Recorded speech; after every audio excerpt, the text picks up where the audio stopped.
How to forward Gmail to multiple accounts. It's important to know that Gmail only allows you to set up automatic forwarding to one address at a time, but there are simple workarounds.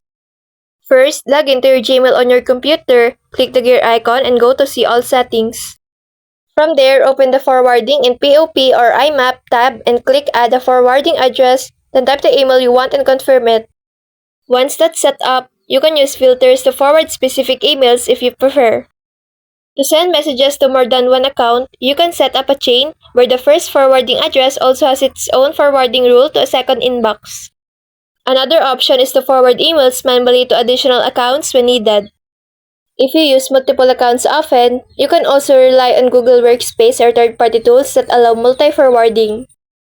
While Gmail's built-in option only supports one address, these methods make it possible to reach several inboxes smoothly.